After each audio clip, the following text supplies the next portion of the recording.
नमस्कार, मैं हूं आपके साथ सिमरन कौर और इस समय आप देख रहे हैं आपका अपना सबसे पसंदीदा news channel India town news. आपके अपने केबल नेटवर्क और डिजिटल नेटवर्क के माध्यम से मिले प्यार और भरोसे के बाद अब हम आपकी टीवी स्क्रीन पर ताज़ा समाचारों का गुलदस्ता और नए नए कार्यक्रमों की श्रृंखला लगातार लेकर आते रहेंगे। तो चलिए शुरू करते हैं समाचारों का सिलसिला उन खबरों से जो बनी है इस वक्त की सुर्खियां। मध्य प्रदेश में बीजेपी ने की 4 उम्मीदवारों की घोषणा। राज्यसभा चुनाव के नामांकन का आज आखिरी दिन। बंसीलाल गुर्जर और माया नरोलिया पहुंचे प्रदेश कार्यालय। 27 फरवरी को होगा राज्यसभा का चुनाव। प्रशासन की कार्यवाही, अवैध तरीके से बनाई जा रही कॉलोनी। प्रशासन का चला बुलडोजर, सड़क, नाली, गेट सहित अन्य स्ट्रक्चर को किया ध्वस्त। पुलिस बल रही मौजूद। गिरफ्तार किसान नेताओं की बिना जमानत हुई रिहाई। पार्क में बैठकर कर रहे थे मंत्रणा। संयुक्त किसान मोर्चा ने दी थी उग्र आंदोलन की चेतावनी। कहा, नस्ल और फसल की लड़ाई रहेगी जारी। अब खबरें विस्तार से। मध्य प्रदेश की 5 राज्यसभा सीटों में से 4 के लिए भाजपा ने उम्मीदवार घोषित कर दिए हैं। मंदसौर के वरिष्ठ किसान नेता बंसीलाल गुर्जर को भी भाजपा राज्यसभा भेजने जा रही है। गुर्जर को उम्मीदवार बनाए जाने से उनके समर्थकों में हर्ष की लहर है। एमपी के 5 राज्यसभा सीटों में भाजपा ने 4 पर बुधवार को उम्मीदवार घोषित कर दिए। इनमें डॉक्टर एल मुरंगन, उमेश नाथ महाराज, माया नरोलिया और बंसीलाल गुर्जर शामिल है। बंसीलाल गुर्जर 2 बार मंदसौर जिले के पंचायत लाल घाटी के सरपंच, जनपद सदस्य, जिला पंचायत सदस्य और 3 बार कृषि उपज मंडी के अध्यक्ष रह चुके हैं। उनकी धर्मपत्नी रमा देवी गुर्जर भी मंदसौर मंडी अध्यक्ष रह चुकी हैं। वहीं वर्तमान में रमा देवी मंदसौर नगर पालिका अध्यक्ष है। भाजपा संगठन में बंसीलाल गुर्जर ग्रामीण मंडल अध्यक्ष, कार्यवाहक जिला अध्यक्ष, किसान मोर्चा प्रदेश अध्यक्ष रहे हैं। साथ ही बंसीलाल गुर्जर मध्य प्रदेश किसान कल्याण आयोग के अध्यक्ष भी रहे हैं। वर्तमान में वे भाजपा किसान मोर्चा के राष्ट्रीय उपाध्यक्ष हैं। इंडिया टाउन न्यूज के लिए मंदसौर से ललित शंकर धाकड़ की रिपोर्ट। योग शिक्षिका राधिका श्रीनिवास का मंगलवार को उनकी बहन व परिजनों तथा क्षेत्रवासी की उपस्थिति में उपस्थिति। समाज सेवी ने बताया कि राधिका श्रीवासन का निधन रविवार को जिला अस्पताल में हो गया। 42 वर्षीय राधिका नवाचंडी माता मंदिर के पास अकेली रहती थी। माता पिता के निधन के पश्चात वे योगा क्लास चलाती थी।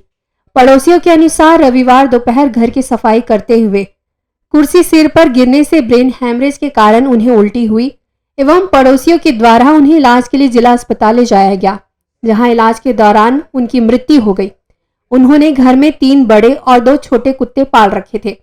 मुंबई में रहने वाली राधिका की बहन सोमवार सुबह खंडवा पहुंची और उन्होंने राधिका के निधन की सूचना मद्रास में रह रहे अन्य परिजनों को दी। सभी परिजनों के खंडवा पहुंचने के बाद मंगलवार को पुलिस ने पंचनामा व पोस्टमार्टम करा के शव को परिजनों को सौंपा। राधिका श्रीनिवासन जो कि योग की क्लास चलाती थी, उनका दुखद निधन हो गया, क्योंकि माता पिता के साथ होने के पश्चात वे अकेले घर पर रहकर योग का विद्यालय चलाती थी। और इस रविवार के दिन साफ सफाई के दौरान उनके सर पे टेबल गिर जाने के कारण उनको कुछ तकलीफ हुई। आसपास के बच्चों और आसपास के क्षेत्रवासियों ने उन्हें तत्काल जिला अस्पताल में ले जाकर भर्ती कराया गया, लेकिन कुछ ही घंटों के बाद उनकी मृत्यु हो गई। इंडिया टाउन न्यूज के लिए खंडवा से शेख आरिफ की रिपोर्ट। ZRUC मेंबर सुनील आचार्य का एक और प्रयास सफल रहा। उनकी पहल पर गुना क्षेत्र के रेल यात्रियों को बीना से कोटा और कोटा से बिना मेमू ट्रेन की सौगात मिल गई है। सुनील आचार्य ने बताया कि पूर्व में पहले ट्रेन का कोटा से चौमेला तक संचालन प्रस्तावित था। इसे देखते हुए सुनील आचार्य ने ZRUC की जबलपुर में हुई 21वीं बैठक में रेलवे के जोनल मैनेजर को बताया कि बिना से गुना के लिए सुबह 6:30 से दोपहर 12:30 तक 5 गाड़ियां पास होती है। इसके बाद 5-6 घंटे तक गुना आने के लिए कोई गाड़ी नहीं है। इस पर जोनल मैनेजर ने बिना गुना कोटा मेमू का संचालन करने पर सहमति दे दी। मेमू ट्रेन के गुरुवार को गुना आगमन पर ट्रेन ड्राइवर का फूल मालाओं से स्वागत किया गया। बीना से अपराह्न 4 बजे पे वहाँ पर गुना जाने के लिए कोई गाड़ी नहीं है, जिससे यात्री बहुत परेशान होते हैं। तो इसलिए यहाँ पर से कोई गाड़ी यहाँ पर चलाया जाए। तो जीएम महोदया ने इस बात को समझा और जाना, और जो कोटा से चौमेल के लिए गाड़ी चलना थी, उस गाड़ी को उन्होंने तुरंत बीना से चलाने का आश्वासन दिया कि 14 तारीख को बीना से ये गाड़ी कोटा के लिए चलाई जाएगी, जिससे यहाँ पर बीना, गुना, अशोकनगर, मुंगावली और यहाँ ब्यावरा के लोगों को, यहाँ रुखियाई के लोगों के लिए बहुत फ़ायदा होगा। जिससे चिकित्सा, शिक्षा और जो रोजगार है उस संबंधी में बहुत ज़्यादा लोग लाभान्वित होंगे इस गाड़ी के लिए। इसलिए रेल प्रशासन को बहुत बहुत आभार व्यक्त करता हूँ, जिन्होंने इस गाड़ी को यहाँ इस लाइन पर चलाया। इंडिया टाउन न्यूज के लिए गुना से रणधीर चंदेल की रिपोर्ट। आप देख रहे हैं अपने केबल नेटवर्क पर आपका अपना news channel India town news. फिलहाल वक्त हो चुका है एक छोटे से ब्रेक का। किसने रची साजिश, कौन हुआ शिकार? अदावत से अपराध तक का लेखा जोखा, कैसे खेला गया जुर्म का घिनौना खेल। अपराध की दुनिया और अपराधियों के पैकरों से आपको करने बाखबर।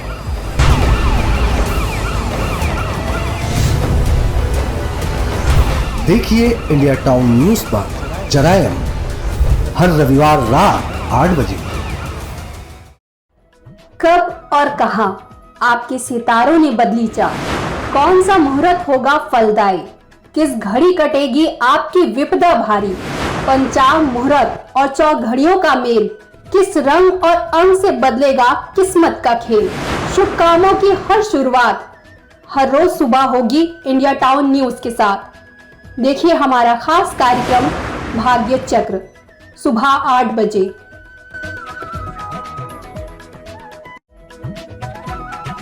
भागम भाग भरी जिंदगी में बढ़ता तनाव, जब बढ़ने लगे थका कर चूर कर देने वाली चिंताएं, समय से पहले बुढ़ापा लेकर आता स्ट्रेस, जब मानसिक तनाव से नहीं मिल पा रहा रिलैक्स, बीमारियों, थकान और टेंशन का जब ना मिले उपाय, तो करें योग और रहें निरोग। इंडिया टाउन न्यूज के साथ योग से रहें निरोग, हर सुबह ठीक 8 बजे।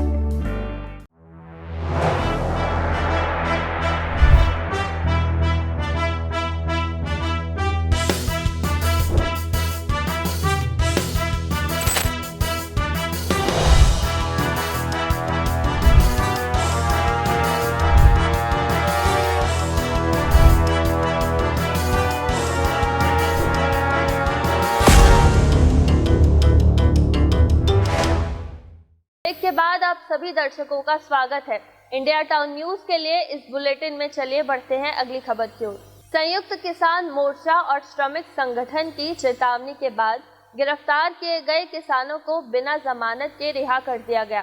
संयुक्त किसान मोर्चा ने कहा कि नस्ल और फसल बचाने के लिए जारी रहेगी लड़ाई।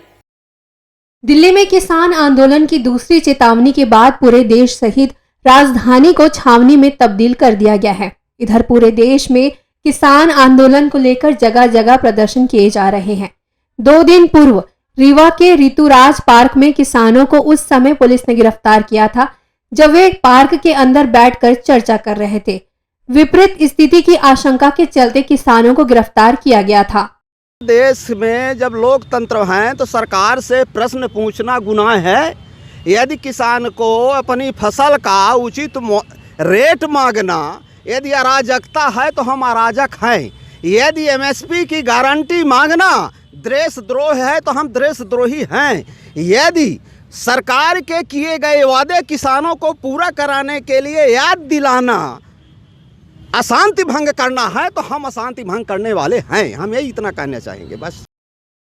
प्रशासन की इस कार्यवाही के विरोध में बीती शाम संयुक्त किसान मोर्चा एवं श्रमिक संगठनों ने उग्र आंदोलन की चेतावनी दे दी थी। इसके बाद बुधवार को सभी किसानों को बिना किसी जमानत के रिहा कर दिया गया। जेल से रिहा हुए किसानों ने कहा कि सरकार उनके आंदोलन को कुचलने का प्रयास कर रही है, लेकिन हम नस्ल और फसल की लड़ाई हमेशा लड़ते रहेंगे। संयुक्त किसान मोर्चा ने कहा कि जब तक एमएसपी का कानून लागू नहीं किया जाता, देश के किसान अपने अधिकारों की लड़ाई लड़ते रहेंगे। हम ये कहना चाहते हैं कि देश की फसल और नस्ल बचाने के लिए हम अभी जेल होकर के आएंगे। हमें फांसी भी मंजूर है और हम जानते हैं कि सरकार के पास लाठी गोली और जेल के अलावा कोई रास्ता नहीं है और हम ईडी जैसा कोई अपराध भी हमारे पास नहीं है। हम किसान और मजदूर की लड़ाई लड़ने हम हमेशा जेल जाने के लिए तैयार हैं, गोली खाने के लिए तैयार हैं, लाठी खाने के लिए तैयार हैं। इंडिया टाउन न्यूज के लिए रीवा से मोहम्मद शमीम सौदागर की रिपोर्ट। मध्य प्रदेश के शाजापुर जिला मुख्यालय से 18 किलोमीटर दूर दुपाड़ा गांव के समीप अज्ञात वाहन की टक्कर से ट्रैक्टर ट्रॉली पलट गई। ट्रॉली पर सवार 2 दर्जन से अधिक लोग घायल हो गए। घायलों को जिला चिकित्सालय में भर्ती कराया गया, जहां उनका उपचार जारी है। ट्रैक्टर ट्रॉली पर सवार लोग मान कार्यक्रम में शामिल होने पचेटी माता मंदिर जा रहे थे। इसी दौरान दुपाड़ा गांव के पास एक बड़े वाहन ने ट्रैक्टर को टक्कर मार दी। टक्कर से ट्रैक्टर सड़क से नीचे जा गिरा और पलट गया। ट्रैक्टर सवार अधिकतर लोग ट्रॉली के नीचे दब गए तो कुछ लोग टक्कर लगने से एक तरफ जा गिरे। राहगीरों और मौजूद लोगों ने ट्रैक्टर ट्रॉली को सीधा कर उसके नीचे दबे लोगों को निकाला और ग्रामीणों की मदद से सभी लोगों को उपचार के लिए जिला चिकित्सालय भेजा गया, जहां उनका उपचार जारी है। ये सारा बाड़ी माता के यहाँ पूजने के लिए गए थे तो कोई कार वाला आ गया तो साइड से टक्कर मार के ट्रॉली पलटी खड़ी, इसमें सारे लोग घायल हो गए। इंडिया टाउन न्यूज के लिए शाजापुर से दिलीप की रिपोर्ट। मध्य प्रदेश के इंदौर के महालक्ष्मी नगर में बीती शाम बाइक सवार 2 बदमाशों ने एक महिला डॉक्टर के गले से चैन लूट ली। चैन स्नैचिंग की यह घटना लसुड़िया थाना क्षेत्र की है। चैन स्नैचिंग की यह घटना लसुड़िया थाना क्षेत्र की है। पैदल जा रही महिला डॉक्टर को बाइक से आए 2 बदमाशों ने निशाना बनाया।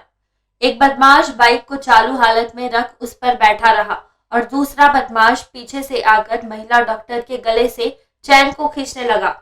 इस दौरान महिला डॉक्टर बदमाशों से भिड़ गई। उसने बदमाशों का डटकर मुकाबला किया। अंततः बदमाश चैन लूटकर भाग निकले। घटना सीसीटीवी में कैद हो गई है और चैन खींच रहे बदमाश का चेहरा साफ नजर आ रहा है। लसुड़िया थाना पुलिस मामले की जांच में जुट गई है। शहर में चैन स्नैचर बदमाशों का आतंक बढ़ता ही जा रहा है। इंडिया टाउन न्यूज के लिए इंदौर से वी देवाशीष की रिपोर्ट। मंडला NH30 मौत का हाईवे बन चुका है। ऐसा कोई भी दिन नहीं गुजरता जब हाईवे में खून ना बहता हो और दुर्घटना ना होती हो। आए दिन इस नेशनल हाईवे पर दुर्घटना में लोग मारे जाते हैं। मिली जानकारी के अनुसार बुधवार को फिर सब्जी से भरे बेलगाम ट्रक ने कमांडर को टक्कर मार दी। टक्कर इतनी जोरदार थी कि कमांडर के परखच्चे उड़ गए। उसमें बैठे 2 लोगों की दर्दनाक मौत हो गई और 2 लोग गंभीर रूप से घायल हो गए। घायलों को तत्काल अस्पताल पहुंचाया गया। घटना नेशनल हाईवे 30 पर विकास खंड नारायणगंज के ग्राम बाबा देवरी घाट के दुर्गा मंदिर के पास हुई है। पुलिस मौके पर पहुंचकर जांच में जुटी हुई है। इंडिया टाउन न्यूज के लिए मंडला से लखन भांडे की रिपोर्ट। शिवपुरी जिले के खनिया धाना तहसील के बामौर कला थाना क्षेत्र के दिदावनी गांव में निर्माणाधीन डैम के कैंचमेंट एरिया में भरे पानी में मछली पकड़ते समय डूबे युवक का 36 घंटे बाद भी कोई सुराग नहीं मिल पाया। स्थानीय गोताखोर और SDRF के जवान लगातार युवक की तलाश कर रहे हैं। काफी तलाश के बाद भी युवक का पता नहीं लग रहा। बता दें कि दीदावनी गांव का रहने वाला 40 वर्षीय अमर सिंह आदिवासी मंगलवार को गांव के पास बन रहे डैम में भरे पानी में मछली पकड़ने वाली ट्यूब पर बैठकर उतरा था। इसके बाद वह वापस नहीं लौटा। परिजनों को उसके कपड़े डैम के पास रखे मिले। उसके बाद परिजनों ने युवक की डैम में डूबने की आशंका जताते हुए इसकी शिकायत पुलिस थाना बामौर कला में दर्ज कराई थी। थाना प्रभारी नीतू सिंह धाकड़ का कहना है कि सुबह परिजनों ने अमर सिंह के पानी में डूबने की सूचना दी थी। तभी से पुलिस अमर सिंह की तलाश में जुटी हुई है, लेकिन अब तक उसका कोई सुराग नहीं लग सका।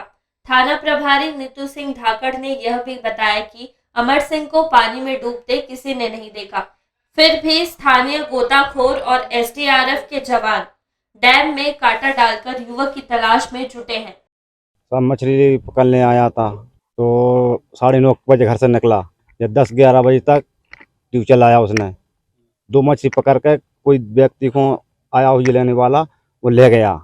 ले तो गया, वो कह भी चला के घर में भी कह दीवान है कि कोई अमर सिंह गिर गया, लेकिन वो लौट के नहीं आया। कब का सामने वाला कल मंगलवार का। संभावना उसके परिजनों ने उसी डैम में डूबने की है, तो उसके पर्पज में कल से ही रेस्क्यू ऑपरेशन चलाया जा रहा है। सीपी से एनडीआरएफ की टीम भी बुलाई गई है, वो भी लगातार रेस्क्यू ऑपरेशन कर रही है। लोकल के लोगों से मदद लेकर भी लगातार उसका सर्च ऑपरेशन चलाया जा रहा है। डैम और डैम के आसपास उसको सर्च किया जा रहा है। अब आगे कार्रवाई जारी है, जैसा भी होगा आपको बताया जाएगा। तो हमारी टीम अभी भी काम कर रही है सर, सर्चिंग चालू है। लेकिन कल ज़्यादा रात हो जाने के कारण वो क्या कि अंधेरा हो जाने के कारण हमने काम बंद कर दिया था। तो सुबह से फिर भी अब हमारी जो टीम है वो अभी भी काम कर रही है सर। इंडिया टाउन न्यूज के लिए शिवपुरी से कुलदीप गुप्ता की रिपोर्ट। तो ये थी अब तक की खबरें। जाने से पहले आपको बता दें कि हम अब पूरे छत्तीसगढ़ में आपके अपने केबल नेटवर्क के माध्यम से टीवी स्क्रीन पर भी उपलब्ध है। आप अपना भरोसा और स्नेह इसी तरह कायम रखें। अगले बुलेटिन में ताज़ा तरीन खबरों के साथ हम फिर होते हैं हाजिर। तब तक ज्ञान, मनोरंजन और हर पल की अपडेट के लिए आप देखते रहें इंडिया टाउन न्यूज़, भारत की बात। मुझे इजाज़त दीजिए, नमस्कार। मिलिए सबसे बड़ी खबर से, छोटे शहर की बड़ी कहानियां। हमने वो देखा जो अनकहा है। अब खबर आपकी उंगलियों पर,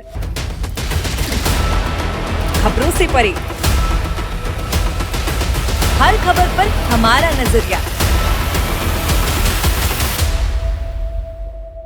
इंडिया टाउन न्यूज, भारत की बात।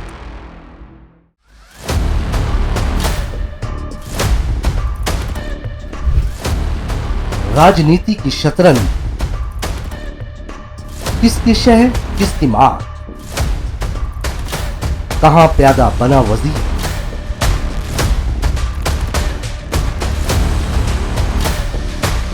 हर कदम के साथ बदलती तस्वीर जो तय करेगी प्रदेश की तकदीर। देखिए राजनीति के हर देखे अनदेखे पहलू पर खास कार्यक्रम